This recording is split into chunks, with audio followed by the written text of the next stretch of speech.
साथ ये शिव शंकर मीना है और ये आईआईटी जम्मू से हैं और ये राजस्थान से हैं और आप देख भी सकते हैं पूरा वही लुक है राजस्थान वाला।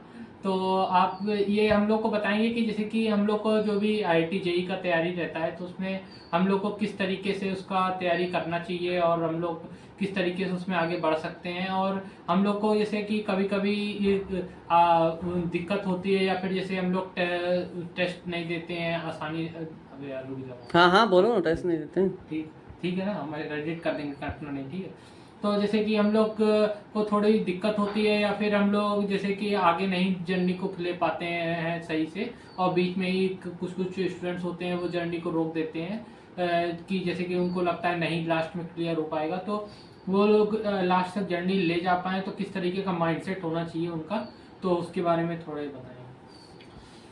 मैंने 2017 में अपना जेई मेंस का दिया था। 12th मैंने 2017 में की थी। 11th से ही मैं अपने फाउंडेशन बेस में ज्वाइन हो गया था, क्योंकि अगर तुम्हारा 11th 12th बढ़िया से स्ट्रॉन्ग है तो तुम्हारा जेई मेंस और जेई एडवांस क्लियर करने का अच्छा एक ऑप्शन होता है। उस टाइम पे जेई मेंस और जेई एडवांस एक 12th के साथ चांस मिलता था और एक आफ्टर 12th मिलता था। जेई मेंस के 3 चांस होते थे, जेई एडवांस के केवल 2 ही होते थे। लेकिन अभी जेई मेंस 11th के साथ भी आप दे सकते हो और 12th के साथ भी। उस टाइम में जैसे जेई मेंस का ये होता था कि जैसे 3 सब्जेक्ट होते थे पीसीएम, फिजिक्स, केमिस्ट्री, मैथ, तो तीनों की कट ऑफ अलग अलग होती थी। नहीं, जेई मेंस में तो तीनों के कट ऑफ एक ही निकलते थे, लेकिन एडवांस में सब्जेक्ट वाइज कट ऑफ होती थी, तो उसमें थोड़ा दिक्कत होता था। मैंने अपने मतलब जेई मेंस 2 बार क्लियर किया है और एडवांस 1 बार किया था, लेकिन थोड़ा स्कोर कम था और पता भी नहीं था, तो आई-9 IIT में ज्वाइन नहीं हो पाया था। दूसरा, अगर तैयारी की बात करें तो तैयारी में ऐसा होता है, अगर आप जैसे 10th के एग्ज़ाम होते हैं, बोर्ड एग्ज़ाम, उसके तुरंत बाद ही 6-7 दिन का गैप लेके और अपनी तैयारी में लग जाते हो जेई मेंस की में, तो आपके लिए वो बहुत ईजी होता है, क्योंकि जो बच्चे 3 महीने की छुट्टी लेके बैठोगे आप उनसे 3 महीने आगे हो जाओगे। और दूसरा, जैसे मैंने करियर लाइन CLC से अपनी की थी, जो भी अपना फाउंडेशन बैच था उसको ज्वाइन किया था, तो उनका ये एक शेड्यूल मेरे को बहुत अच्छा लगता था कि वो हर 15 दिन में एक क्लास टेस्ट, मतलब पूरे जितना ब्रांच था उसका क्लास टेस्ट वाइज करवाते थे। अगर आप सेल्फ स्टडी कर रहे हैं तो आप टेस्ट बुक वगैरह ऐसे कई सारे ऐसे प्लेटफॉर्म हैं जहाँ पे ज्वाइन होकर टेस्ट दे सकते हैं। टेस्ट देना कंपलसरी इसलिए है, नेसेसरी भी है, क्योंकि अगर वो आपको बताता है कि आप कहाँ पे लाई कर रहे हो, कहाँ पे आप स्टैंड हो रहे हो, कहाँ किस पोजीशन पे आप हो। और जो टेस्ट सीरीज होती है, अगर आप उसको प्रॉपर लगाते हो तो जब आप एग्ज़ाम दोगे तो आपका कॉन्फिडेंस लेवल एक अलग ही लेवल पे होगा। आपको लगेगा कि जो क्वेश्चन आ रहे हैं ये मैंने कहीं ना कहीं पहले लगाए हैं। ओके। तो जैसे कि आपने जो जर्नी थी आपने उसको स्टार्ट किस तरीके से करा था, जैसे कि आपका कौन सा सब्जेक्ट स्ट्रॉन्ग था और जैसे वीक था जो आपने 10th के बाद से स्टार्ट करी थी प्रिपरेशन, और फिर उसको आपने किस तरीके से अपने वीक सब्जेक्ट को स्ट्रॉन्ग बनाया था, और जैसे कि आपको क्या क्या बीच में दिक्कतें आई थी जो कि लास्ट तक आप प्रिपरेशन को ले जा पाओ, तो और आपने किस तरीके से उनको सबको ओवरकम किया था, और किस तरीके से आपने जो बैलेंस है जो बोर्ड के एग्ज़ाम रहते हैं आपके जो 12th का था और आपके जो प्रिपरेशन थी, तो उसको आपने किस तरीके से दोनों को मेंटेन करा था, तो उसके बारे में थोड़ा। मेरा बेसिकली बोर्ड था RBSC राजस्थान बोर्ड था, तो उसमें जो जैसे कि जेई मेंस और एडवांस का थोड़ा सिलेबस CBSE की तरफ चला जाता है, उसका सिलेबस थोड़ा अलग उससे रिलेट होता है लेकिन थोड़ा अलग टाइप में होता है। उसका पूरा डिस्क्रिप्शन में पूरा डिटेल में लिखना होता है, तब वो नंबर देते हैं। तो उसके लिए मेरा सिंपल ये था कि मैं थोड़ा पूरा न्यूमेरिकल वगैरह जितने भी होते थे, थ्योरी वगैरह स्टार्टिंग से ही मैंने प्रिपेयर किया था। दूसरा, जैसे अभी भाई साहब ने पूछा है कि जैसे सब्जेक्ट वीक थे तो क्या, तो मेरी केमिस्ट्री बहुत वीक थी। तो केमिस्ट्री में जो रिएक्शन वगैरह होते थे तो मेरे इतने समझ में नहीं आते थे। तो केमिस्ट्री सब्जेक्ट में मैंने देखा कि जो फिजिकल केमिस्ट्री होती है उसमें कुछ कर सकता हूँ, क्योंकि ऑर्गेनिक केमिस्ट्री में तो कुछ समझ में नहीं आ रहा था, उसमें तो इतने अपवाद थे, कभी हाइड्रोजन इधर लग जाता है, कभी OH इधर लग जाता है। तो फिजिकल केमिस्ट्री मैंने अपनी स्ट्रॉन्ग कर ली थी और उसी के बेसिस पे मेरे नंबर भी अच्छे आए थे। और दूसरा मैथ वगैरह अदर सब्जेक्ट थे जिनको मेरे पकड़ अच्छे थे, तो उन पे मैंने पकड़ और अच्छी बनाई। ओके। तो जैसे कि कुछ स्टूडेंट्स होते हैं वो अपना ये जो बोर्ड का है और ये जो साथ साथ में तैयारी है वो नहीं सही से कर पाते हैं, तो उनको आप क्या वो आप देना चाहोगे टिप कि वो जैसे कि अपना दोनों चीज़ें साथ में मैनेज कर पाएँ, और टाइम मैनेजमेंट के लिए आप क्या टिप्स देना चाहोगे? अ, देखो, ऐसा नहीं है कि जैसे बोर्ड आप जेईई मेंस और एडवांस की तैयारी कर रहे हैं तो आपका बोर्ड वीक हो जाएगा। बल्कि मेरा मानना है कि अगर आप फाउंडेशन बैच में जुड़े हुए हो और आप जेईई मेंस और एडवांस की तैयारी कर रहे हो तो आपका बोर्ड स्ट्रॉन्ग होगा। हाँ, थोड़ा ये है कि उसमें जो थ्योरी वाला पोर्शन है थोड़ा वो वीक हो जाए, और जिस हिसाब से आपका बोर्ड एग्जामिनेशन लेता है उसमें जिस हिसाब से वो आपसे मांगता है वो वाला आपका डेरिवेशन थोड़ा पूरा डिटेल में लिखने का प्रोसेस कम हो जाए। क्योंकि जेईई मेंस और एडवांस में हमको टाइम बचाना होता है तो हम शॉर्ट ट्रिक के तरफ ज़्यादा जाते हैं। तो जैसे आपके बोर्ड एग्ज़ाम होते हैं तो मेरा सजेशन रहेगा कि बोर्ड एग्ज़ाम से 1 महीने पहले आप एक अलग से बुकलेट वगैरह आती हैं, तो उनमें आप आंसर क्वेश्चन की प्रैक्टिस करना चालू कर दें। जिससे ये होगा कि जब आप बोर्ड एग्ज़ाम दोगे तो आपकी तैयारी तो रहेगी अच्छी, क्योंकि आपने फाउंडेशन बैच में या फिर जेईई मैंने एडवांस जेईई की तैयारी की है, तो आपको लिखने में इजी होगा। आपको नॉलेज अच्छी होगी तो आप लिख भी अच्छे पाओगे, तो नंबर भी अच्छे पाओगे। ओके। तो आपने ये जो लास्ट टाइम में किस तरीके से, जैसे जब आपका तैयारी किया था तो रिवीजन करा था जैसे, और आपने किस तरीके से जो मॉक टेस्ट है वो किस तरीके से दिए थे, और आपने कितने नंबर ऑफ टेस्ट के आपने कुछ ऑनलाइन भी दिए थे कंप्यूटर पे, या फिर जो भी ऑफलाइन टेस्ट दिए थे उनको उनकी जब दे रहे थे तो किस तरीके की आपकी स्ट्रेटजी थी, और किस तरीके से आप प्रिपेयर करके जाते थे? क्या आप 100% प्रिपेयर करते थे या फिर जैसे कि सिर्फ प्रैक्टिस के लिए देते थे? और क्या आपने कब से पूरा 100% प्रिपेयर करके देना चालू करा, और इसका बारे में थोड़ा बताइए। देखिए, मेरा टाइम शेड्यूल था वो बिल्कुल एक तरह से आर्मी मैन की तरह बना हुआ था उस टाइम पे। क्योंकि सुबह मेरी क्लासेस सुबह 7 बजे से चालू होते थे और 12 साढ़े 12 बजे तक बैच होता था मेरा। तो सुबह मैं 5 बजे जगता था और उसके बाद में नहा धो के अपना जो सुबह का काम होता था करके फिर कोचिंग जाता था। वापस जब 12 बजे 1 बजे लौटता था तो खाना खा के 1 घंटे का रेस्ट ज़रूरी होता है माइंड रिलैक्स करने के लिए, तो 1 घंटा मैं नींद लेता था। उसके बाद में मैं लगभग जैसे 2-3 बजे खड़ा होता था तो 6 बजे तक स्टडी करता था। 1 डेढ़ घंटे मैं आराम से रिलैक्स करता था, क्योंकि भैया उस समय मेरे साथ में ही रहते थे, तो खाना वाना बनाने की इतनी मेरे को वो नहीं थी। तो वापस मैं स्टडी के लिए 8 बजे बैठ जाता था, 12-1 बजे तक मैं अपना पढ़ाई करता था। दूसरा अभी भाई साहब पूछ रहे हैं जैसे टेस्ट सीरीज वगैरह आपने लगाई थी कि नहीं लगाई थी, तो उस समय क्या था कि 2017 में जियो 4G लॉन्च ही हुआ था, तो नेटवर्क का क्राइटेरिया इतना वहाँ पहले था नहीं, तो ना ही इतनी फैसिलिटी थी मेरे पास कि मैं ऑनलाइन टेस्ट सीरीज वगैरह ज्वाइन कर सकूँ। तो मेरे पास सिर्फ बुक्स थी और जो कोचिंग में ऑफलाइन टेस्ट होते थे उनके कुछ पेपर थे। लास्ट ईयर पेपर वो खुद देते थे कोचिंग वाले प्रैक्टिस के लिए मॉड्यूल्स वगैरह, तो मैं केवल उन्हीं को लगाता था और उन्हीं से अपने आप को एनालाइज करता था कि कहाँ मैं स्टैंड कर रहा हूँ। ओके।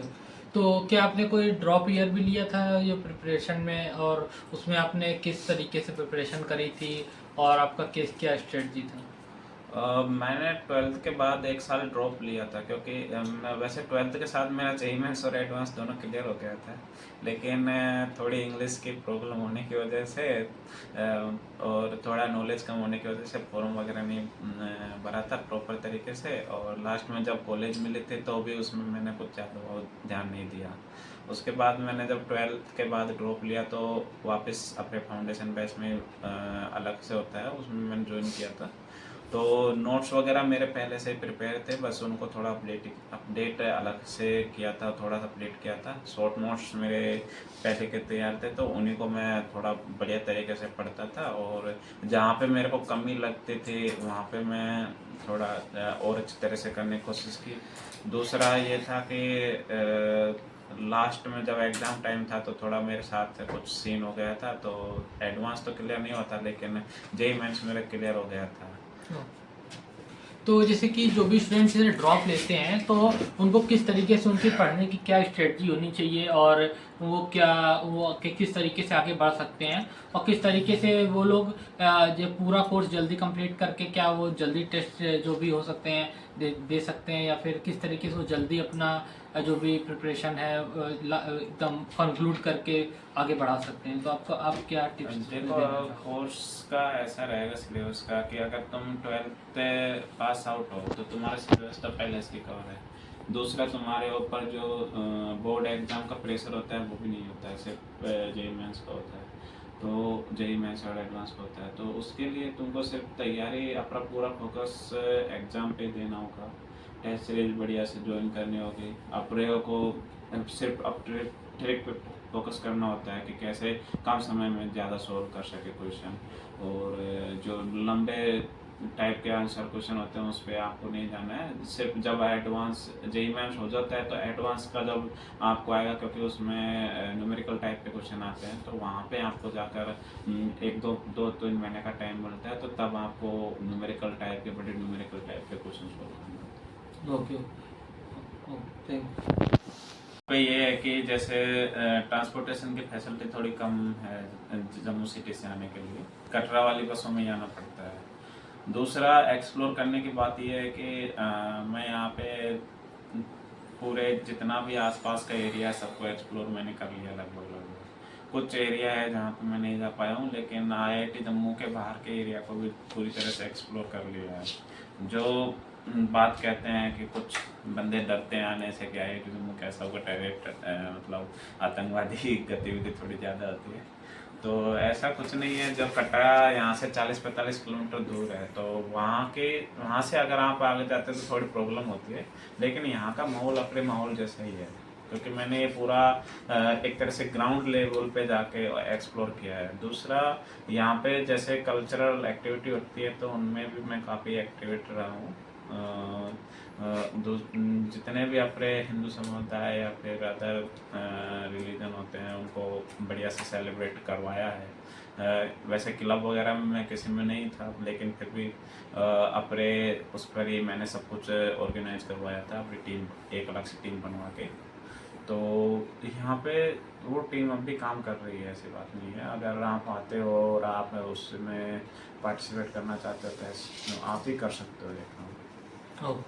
तो आपने जैसे कि यहाँ पे जो ग्राउंड लेवल पे चीज़ें एक्सप्लोर करी, तो उसमें आपने बेसिकली यहाँ पे आईआईटी जम्मू के पास में क्या क्या कहाँ कहाँ गए हैं, मेनली आप किस किस, जैसे आप नेम ले सकते हैं उनका, किस किस जगह पे गए हैं, और वहाँ पे क्या क्या अच्छी अच्छी चीज़ें हैं जिनको आपने एक्सप्लोर करा है। जैसे रियासी में है, बहुत सारी जगह आप गए हैं, बनिहाल मंदिर में, और इधर बनिहाल के जगह में, तो उसमें आपने क्या क्या चीज़ों में एक्सप्लोर करा, क्या क्या चीज़ें, जैसे कुछ लोग आते हैं तो शॉर्ट डिस्टेंस में या फिर थोड़ा लॉन्ग डिस्टेंस में भी जाना चाहें तो एक्सप्लोर कर सकते हैं। देखो, यहाँ पे जम्मू में घूमने के लिए ज़्यादातर मंदिर ही हैं, किले वगैरह तो इतने ज़्यादा नहीं है, क्योंकि मैं यहाँ पे आपको आईआईटी से नज़दीक से ही स्टार्ट करता हूँ ले जाना। तो आईआईटी के पास में नगरोटा एक पड़ता है, तहसील टाइप में है, पोस्ट ऑफिस है, वैसे तहसील भी उसको काउंट करते हैं। तो वहाँ पे कोल कंडोली माता का मंदिर है, क्या कहा जाता है कि पांडवों ने उसका निर्माण करवाया था, तो उसको भी एक्सप्लोर मैंने किया है। उसके अलावा जम्मू सिटी में जामवंती गुफा करके एक केव है, तो वहाँ पे भी आप विजिट कर सकते हो, उसका भी आप देख सकते हो। एक रघुनाथ टेम्पल है जम्मू सिटी में ही, बस स्टैंड से तकरीबन आधा 1 किलोमीटर दूर है, तो वो भी आप देख सकते हो, क्योंकि वो भी एक बहुत प्राचीन मंदिर है। अभी हाल ही में जम्मू के बाहर टेम्पल निर्माण हुआ है तिरुपति बालाजी का, तो वहाँ पे भी आप जाके उसको देख सकते हो। दूसरा, इधर आईआईटी के पास झाड़ी गांव में माँ काली देवी का मंदिर है, वहाँ पे भी आप जा सकते हो। अब आगे जैसे कटरा साइड जाते हैं तो कटरा में सबको पता है वैष्णो देवी माँ का मंदिर है, तो वहाँ पे आप देख सकते हो। कटरा से लगभग 13 किलोमीटर आगे देवी पिंडी नाम का स्थान है, बहुत ही सुंदर और मनोहर स्थान है। पूरा एकदम से एक तरफ नदी बहते रहते हैं, बिल्कुल साफ पानी के, एकदम जैसे आरओ का टाइप पानी। तो वहाँ पे भी आप जा सकते हैं। कहा जाता है कि माँ वैष्णो देवी के 3 वो होते हैं स्टेप, पहला कोलकंडोज दर्शन, दूसरा जो कटरा वाला है वो, तीसरा देवी पिंडी। उसके बाद में जैसे एक उधमपुर साइड में मैंने रामगढ़ फोर्ट है उसका विजिट किया था। तो रामगढ़ फोर्ट में गया था तो उसमें कुछ मेरे को इतना खास लगा नहीं, क्योंकि राजस्थान में जैसे वो किला है राजस्थान में, वैसे तो हवेली उससे भी ज़्यादा तगड़ी हवेली होती है हमारी। दूसरा उसके उधमपुर से लगभग 30-35 किलोमीटर आगे अपरा चेनाब ब्रिज है, तो उसको मैंने एक्सप्लोर किया है।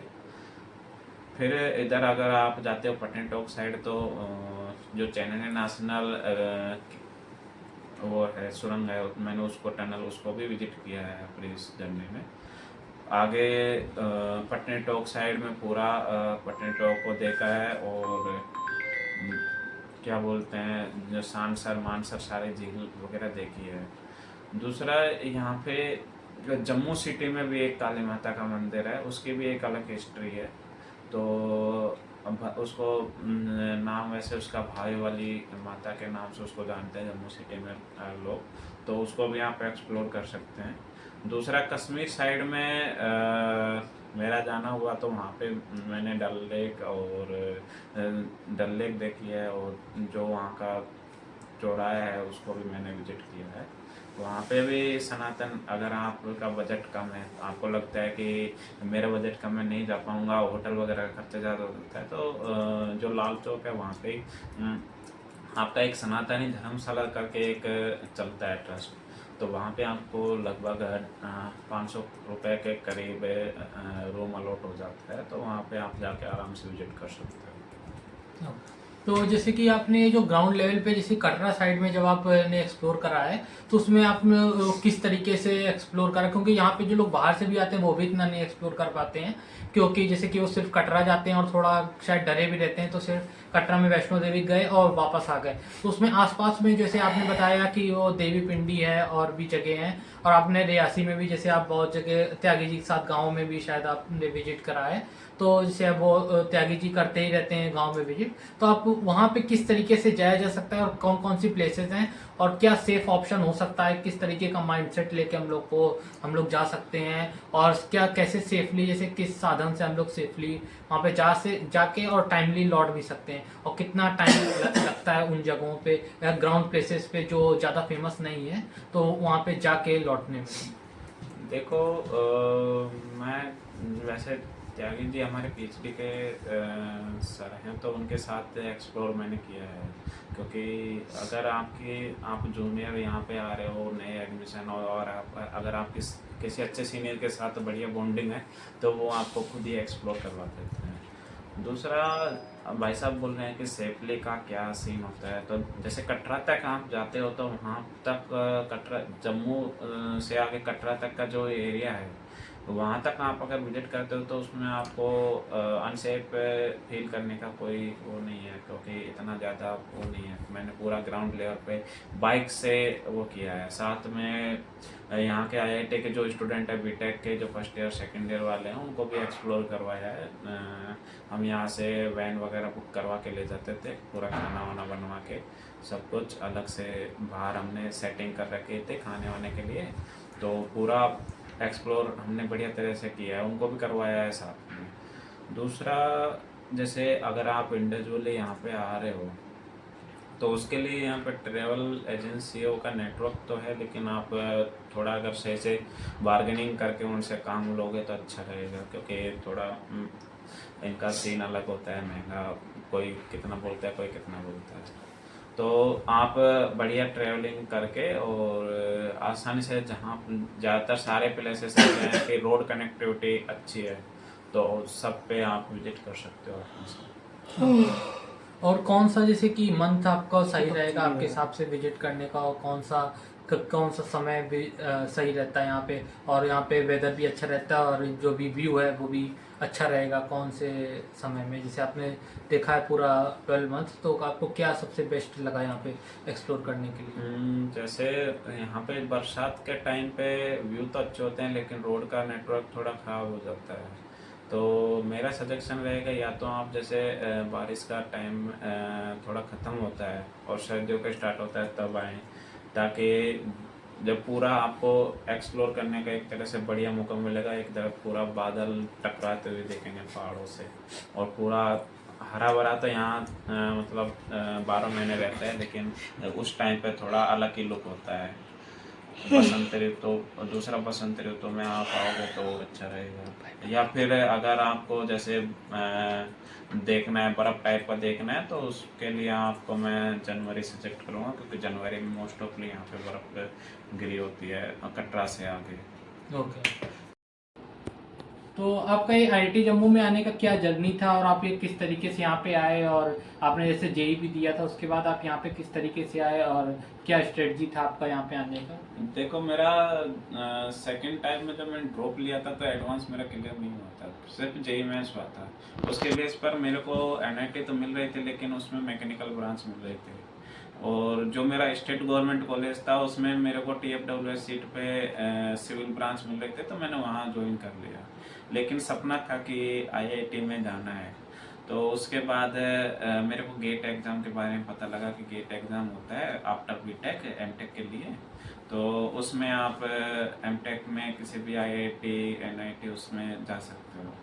तो मैंने, जब मेरा बीटेक कंप्लीट हुआ तो विद बीटेक के साथ मैंने अपना गेट एग्ज़ाम क्लियर कर लिया था। तो उसके बाद मेरे को आईआईटी जम्मू थर्ड राउंड में यहाँ पे अलॉट हो गई थी, तो मेरा आईआईटी में आने का सपना पूरा हो गया। तो आपको ये आईआईटी जम्मू कैसी लगी, और यहाँ पे आपने क्या क्या एक्सप्लोर करा और क्या क्या अच्छी चीज़ें लगी? देखो, आईआईटी जम्मू मेरे को ठीक लगा नेचर वाइज, क्योंकि मैं सरिस्का रीजन से